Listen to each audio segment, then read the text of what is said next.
tout le monde sait très bien que les routes de la soie historiques ont été un vecteur de développement civilisationnel qui a été absolument fondamental et sur lequel l'Europe, le monde occidental, serait resté totalement replié sur lui-même et n'aurait pas bénéficié de toutes sortes de développements, aussi bien dans le domaine technologique, savoir-faire, aussi bien les idées, les influences artistiques. Voilà, comme on peut le voir quand on va en France, on va visiter certaines églises romanes, on pourra voir ça un petit peu plus tard, où on voit des représentations d'animaux qui étaient totalement inconnus à l'époque, et ça veut bien dire que donc, les gens qui ont fait ça, soit venaient de pays lointains, soit sont allés d'une manière ou d'une autre dans ces pays. Donc, il y a de toute façon, dans les nouvelles routes de la soie, c'est par définition, enfin en tout cas historiquement déjà, c'est une dimension culturelle. Alors la question évidemment, quand on parle de culture, qu'est-ce qu'elle véhicule cette culture? Et ça c'est vraiment la question de fond. Alors je vais juste commencer en citant un discours de Xi Jinping qu'il a fait à l'UNESCO, c'était le 27 mars 2014, et donc il a commencé tout simplement en citant une inscription qui est placée devant l'UNESCO et qui dit les guerres prennent naissance dans l'esprit des hommes, c'est dans l'esprit des hommes que doivent être élevées les défenses de la paix. Et évidemment, c'est une très belle citation, et si ça c'est vrai, évidemment, ça veut dire qu'il est de la plus grande importance de savoir, quelque part, de veiller d'une certaine manière à ce qu'il y a dans l'esprit des hommes, parce que c'est pas quand même secondaire, si ça peut décider de la guerre ou de la paix, c'est quand même une question absolument de survie, c'est une question essentielle. Et donc c'est pour ça, en regardant dans l'actualité récente et en se demandant qu'est-ce que les gens ont dans leur tête, on peut avoir toutes sortes d'idées là-dessus. Je suis tombée sur cet article du Parisien, donc le journal local de la région parisienne. Bon, ça a été relayé un petit peu partout. C'était, vous savez, quand il y a eu le dernier épisode de Game of Thrones, c'était il y a 3 semaines, donc ça fait un petit peu, ça fait le buzz, parce qu'aux États-Unis, vous aviez, je crois, 11 millions d'Américains qui avaient pris leur jour pour pouvoir regarder le dernier épisode. Et donc, ils ont fait un petit article en disant, regardez, finalement, les hommes politiques et les femmes politiques en France, eux aussi, ils sont accros des séries. Et voilà, Sarkozy, son grand truc, c'est Breaking Bad. J'ai regardé un petit peu, j'ai pas été déçu du voyage. Game of Thrones, Game of Thrones, c'est quand même un truc qui est regardé par plus d'1 milliard de personnes dans le monde. Et quand vous regardez, bon, je suis sûre qu'ici, il y a quand même un certain nombre de gens qui l'ont regardé. C'est quand même, c'est de la violence, c'est un monde assez terrifiant. Voilà, donc ça c'est Game of Thrones. On sait, on apprend par exemple que Marlène Schiappa s'est levée à 3 h du matin quand même pour pouvoir voir le dernier épisode de Game of Thrones. Donc déjà on dit tiens, c'est intéressant de voir que ce qu'il y a dans sa tête, on a un petit aperçu de ce qu'il y a dans sa tête. Donc voilà, alors à l'autre opposé, parce que ça c'est la culture. La culture c'est vaste, c'est très vaste, c'est en même temps souvent très vague, mais bon, ça fait partie de la culture. À un autre bout de la culture, je suis tombée sur Twitter, un petit truc qui a circulé tout récemment, c'est qu'il peut le passer, c'est la réédition. Il y a peut-être un certain nombre d'entre vous qui ont connu ça, voilà, qui ont des petites filles qui ont eu ça, vous l'avez eu entre les mains. C'est les albums pour enfants Martine, une série. Et donc ils ont fait une réédition. En haut, vous avez la réédition de 1987 et en bas, vous avez la réédition de 2016. Et vous avez exactement les mêmes images. Par contre, on voit tout à l'œil nu, le texte est quand même singulièrement allégé. Et on le voit peut-être pas très bien malheureusement, mais le texte par rapport au texte de 2016, le texte de 1987 paraît quand même extrêmement ardu. osons le mot. Donc là, on a allégé pour que quand même les enfants qui lisent ça, que ce ne soit pas trop dur pour eux. Et si vous voulez, quand vous regardez, j'aurai l'occasion de parler de quelqu'un qui s'appelle William Morris un peu plus tard. Cet homme-là, je regardais sa biographie. Alors lui, sa grande passion, quand il avait 4 ans, c'était de lire les auteurs, comment s'appelle, Walter Scott, ces auteurs-là. Bon, c'est une littérature d'aventure, mais il avait 4 ans. Maintenant, vous prenez un grand pédagogue qui s'appelle Herbart, qui est un pédagogue allemand, qui a réfléchi justement mais comment on enseigne aux enfants, comment est-ce qu'on développe leur capacité de penser, leur puissance de penser, leur esprit, parce que c'est une question fondamentale évidemment quand on parle de culture. Et lui, il a fait le tour de toute la question de la littérature enfantine. Et il est très insatisfait de la littérature enfantine, parce qu'il dit c'est une littérature qui de toute façon tend à redresser la vision de l'enfance, qui dit lui de l'enfant, je vous cite, il dit l'enfant sait en effet aussi bien que nous distinguer ce qui est vulgaire et plat de ce qui est noble et digne. Et même cette distinction lui tient plus au cœur qu'à nous-mêmes, car il souffre de se sentir petit. Il voudrait être homme. L'enfant bien organisé ne voit qu'au-dessus de lui, et à 8 ans, son rayon visuel passe au-dessus de toutes les histoires enfantines. Et lui, après avoir fait des recherches, qu'est-ce qu'il a choisi pour donner à ses élèves? Eh bien, c'est très logiquement, je vais tenter de dire, voilà, c'est l'Odyssée de Homère. Donc, il enseignait à ses enfants de 8 ans l'Odyssée de Homère. Donc, on voit bien qu'on n'est pas dans le même univers que celui-ci. Alors, voilà, de là, je voudrais en venir maintenant à la question de l'art en tant que tel, qui est un petit peu, quand on parle de culture, c'est ça qui vient aussi, bien évidemment, tout de suite à l'esprit. Et si vous voulez, c'est vrai que si on voit la vision classique occidentale, on a la vision d'un artiste. Attendez, je regarde juste une chose. Voilà.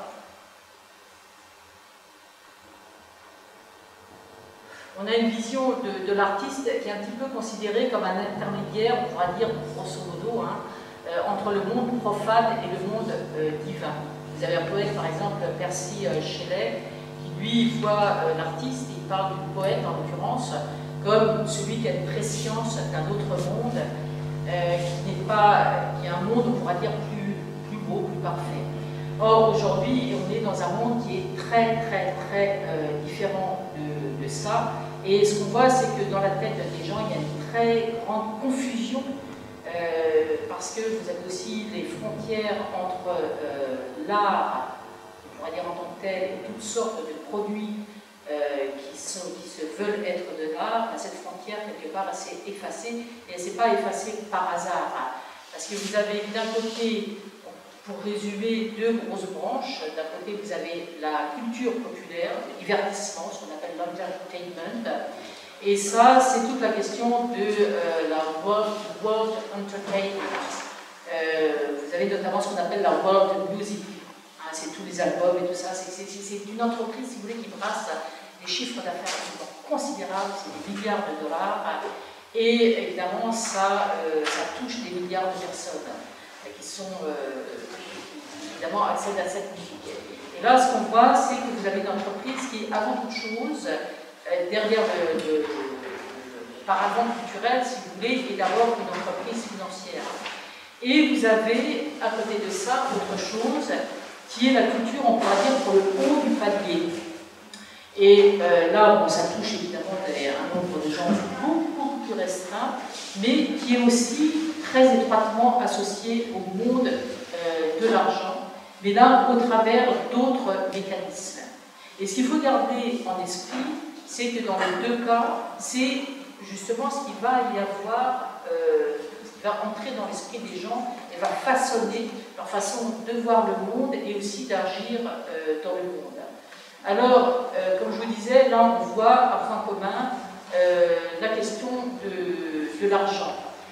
Et si vous regardez ce qui se passe dans ce monde, on pourra dire pour le haut du panier, ben, vous avez un art qui est, c'est notamment par exemple les grandes galeries qui vont sélectionner des artistes qui sont ceux qui ont la grande renommée, comme par exemple à Paris, vous avez Jeff Koons, et toute une discussion sur Jeff Koons quand il a offert une œuvre à la ville de Paris. Ah, ça, c'est un de ces artistes dont les œuvres se vendent à des prix absolument exorbitants. Enfin, ça, c'est une première chose. Mais c'est surtout que ces œuvres-là font l'objet d'un véritable, comment on pourrait dire, c'est des œuvres qui se placent, c'est un placement financier. Et il faut savoir que vous avez tous les grands noms, peut-être certains de vous parleront ou ne vous parleront pas, mais prenez quelqu'un comme Damien Hirst, Jeff Koons, très connu. Il y avait un grand photographe dont le nom m'échappe maintenant, et ce sont des gens dont les œuvres se vendent dans des ventes aux enchères à des prix absolument défiant toute concurrence, ou dont les œuvres sont aussi servent de base d'investissement. Vous prenez par exemple Arnaud, vous prenez la fondation Cartier, vous avez tout un milieu pour lequel l'art représente un placement financier. C'est un placement qu'on va mettre après dans les ports francs. Par exemple, en Suisse et au Luxembourg, vous avez des endroits, par exemple à Genève, vous avez tout un quartier de Genève, vous avez littéralement des bunkers pour les œuvres d'art, qui sont remplis d'œuvres d'art, et qui servent de placement financier et aussi d'objet de spéculation. Donc en réalité, vous avez une osmose qui se crée entre le monde financier et entre ce monde de l'art, en quelque sorte, qui naturellement va chercher à plaire. Et là, ça va à un tel point que je prends le cas de Damien Hirst, qui est quelqu'un de très connu dans ce monde, lors d'une vente à la grande salle de vente Sotheby's. Vous savez, vous avez quelques grandes salles de vente dans le monde, et Sotheby's, c'est celle qui domine tout. Et donc, il organise une vente de ses propres œuvres dans cette galerie, et il dit, citation, « Je joue l'art contre l'argent, et, en tant qu'artiste, j'espère évidemment que c'est l'art qui gagnera. Mais s'il s'avère que c'est l'argent, alors l'art devra s'en aller. » N'est-ce pas? Donc, évidemment, après, on peut se dire, tiens, mais des fois, on a l'impression, quand on regarde certaines œuvres qui sont des œuvres d'art, on a l'impression qu'il y a quelque chose qui manque là-dedans. Alors ça, c'est un premier aspect. Le deuxième aspect, c'est, et ça, il y a un livre qui est sorti récemment, si ces questions vous intéressent, je peux vous encourager à le lire, c'est le livre d'Anne Lebrun qui s'appelle « Ce qui n'a pas de prix ». Et donc, elle, ce qu'elle montre assez bien, c'est que là, vous avez un art de conquête, et que cet art de conquête, en réalité, fonctionne de la même manière, est une expression autre, mais fonctionne exactement de la même manière que la prédation financière, déjà en s'imposant, par la façon dont il s'impose aux gens, dans la façon dont il ne laisse absolument aucune porte de sortie, et dans la façon dont il va s'imposer, par exemple, par son gigantisme. Alors, on peut voir, si tu peux passer la première, celle d'après. Je pense qu'il faut... Voilà. Alors ça, je n'ai pas retrouvé le nom d'auteur, mais c'est un type qui a fait des... Bon, vous voyez, c'est une espèce d'énorme boule de plastique qui place dans des endroits totalement incongrus, voilà. Donc évidemment, c'est un fait, ça paraît ridicule comme ça, si vous voulez. Mais il ne faut pas négliger l'effet psychologique, on pourra dire, que ça a sur les gens, ou repenser par exemple aux enveloppements de cristaux. Quand il avait, pour ceux qui ont vu ça, c'est un type qui s'était amusé à envelopper dans des grands draps le Pont-Neuf en Paris, donc ça donnait un air très fantomatique, c'était un truc extrêmement important. Donc vous avez cette question, on pourrait dire, de quelque chose qui s'impose aux gens. Ça, c'est une première chose. Mais vous avez aussi le fait que quelque part, c'est un type d'œuvre qui donne le sens qu'il n'y a pas d'alternative. Vous prenez par exemple tous ceux qui se souviennent de Thatcher, le grand slogan de Thatcher, comment elle a présenté, imposé ses politiques, c'était Tina, there is no alternative, il n'y a pas d'alternative.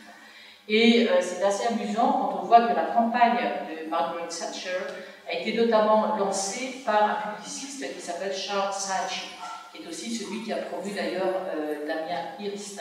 Donc c'est un galeriste, c'est un collectionneur, c'est quelqu'un qui justement a promu cet art qui est en osmose avec avec cette prédation financière et qui fonctionne de manière, quand vous allez aujourd'hui par exemple dans les musées d'art contemporain en particulier, vous avez des médiateurs, c'est-à-dire qu'on vous explique l'œuvre. Parce que l'œuvre, en tant que telle, vous ne pouvez pas la comprendre.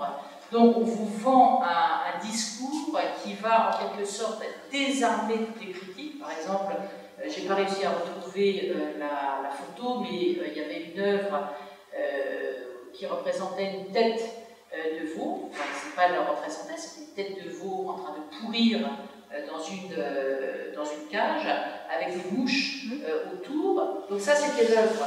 Donc comme évidemment c'est assez répugnant, comment est-ce que vous allez faire ça? Il faut expliquer la démarche de l'artiste, et en quelque sorte, inclus dans le produit, il y a le fait qu'on désarme la possibilité des gens d'avoir un aspect critique, et surtout, si vous voulez, on est aussi dans quelque chose où on joue entièrement sur la question, sur la perception, et non plus du tout sur la représentation. Donc ça veut dire que la possibilité, par exemple, de l'imagination, qui est quand même à peu près une chose qui est au cœur de l'art, si vous voulez, elle n'a pas vraiment sa place dans cette affaire. Donc ça, c'est un premier aspect. Et donc, qu'est-ce que ça veut dire? Ça veut dire qu'on a quelque chose qui joue, qui modifie en quelque sorte la perception des gens et une certaine valeur anesthésiante. Et là, donc, je cite ce que dit William Morris dont je vous parlais, qui disait, c'est un homme qui a fait, comment dire, qui a vécu au XIXe siècle, qui a été impliqué politiquement avec les socialistes et qui s'intéressait beaucoup sur la question de l'art. Lui, ce qu'il dit, la laideur n'est pas neutre. Elle agit sur l'homme et détériore sa sensibilité au point qu'il ne ressent même pas sa dégradation, ce qui le prépare à descendre encore plus. Pour lui, il ne fait aucun doute que c'est par un choix éthique pour William Morris et politique que l'ordre régnant nous contraint à ainsi vivre dans un monde qui heurte en permanence nos sens et nous force à émousser inconsciemment leur acuité. Donc vous avez à l'heure actuelle un véritable phénomène de désensibilisation. Et cette désensibilisation, elle n'est pas simplement dans le domaine de l'art, elle est dans le domaine tout simplement de la vie de tous les jours. C'est-à-dire que les gens sont désensibilisés, en particulier dans les pays occidentaux, à toutes sortes de réalités du monde. Et de ce point de vue-là, vous avez une culture qui contribue à ça, en les prenant par les deux bouts, par le côté, on pourra dire, de la culture populaire, comme par le côté de la culture, on pourra dire, plus élitiste. Et évidemment, qu'est-ce qui manque à cet art-là, c'est la beauté. C'est-à-dire qu'aujourd'hui, on est arrivé dans un véritable culte de la laideur. Et si on regarde les artistes authentiques, eux, ils ont toujours recherché la beauté parce qu'ils se posent la question de comment voir le réel à la lumière, en réalité, d'un monde idéal et comment on va le transfigurer. Donc ça, c'est quelque chose qui est totalement... qui a été exclu, on pourra dire, de ce monde actuel. La beauté, normalement, on pense quand même que dans une œuvre d'art, c'est peut-être une vision très, comment dire, traditionnaliste, ou je ne sais pas comment on a quand même le sentiment que l'art a à voir avec la beauté. Ben, aujourd'hui, non. La beauté n'a pas à voir avec l'œuvre d'art.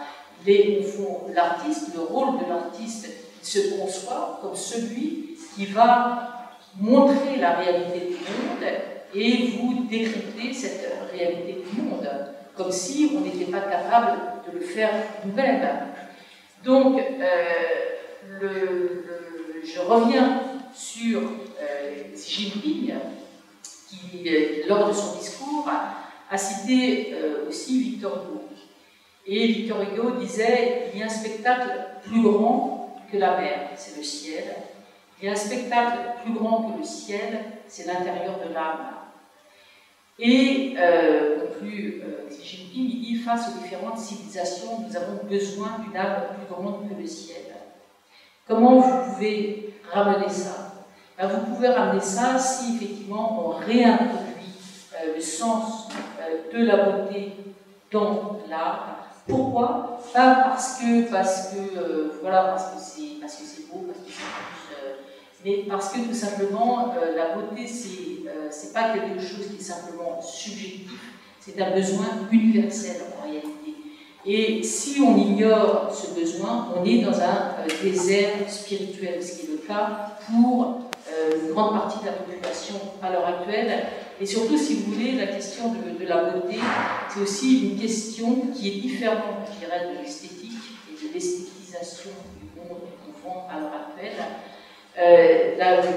La beauté, si vous voulez, ce qui est inclus là-dedans, c'est quand même, il y a un sens de partage, il y a un sens de quelque chose d'universel, il y a un sens aussi d'empathie. Quand on fait quelque chose de beau, on est quand même dans une forme d'empathie dans le monde. Ça veut dire que vous avez le sens, on peut dire, si on veut faire référence par exemple à Platon, au philosophe Platon, qui lui parle de l'agapé. C'est-à-dire l'empathie, c'est aussi une certaine forme d'amour agapique pour le monde, pour le reste de l'humanité. Et si vous n'avez pas ça dans l'art, ça veut dire que vous présentez aux gens un monde qui lui-même n'est pas digne d'être aimé et n'est pas digne d'intérêt pour l'être humain. Et je pense que ça, c'est le grand problème qui n'est pas toujours très, très clair pour les gens, mais c'est le grand problème c'est l'un des grands problèmes auquel est confronté le monde occidental, c'est-à-dire qu'on présente aux gens la culture ambiante, depuis Game of Thrones jusqu'à Breaking Bad, jusqu'à ce que les gens écoutent, ou des productions hollywoodiennes, ou ce qu'on voit dans les galeries d'art, vous présente quelque chose, un monde, une vision du monde, une représentation du monde dans lequel l'être humain n'a pas sa place, l'être humain n'est pas bienvenu.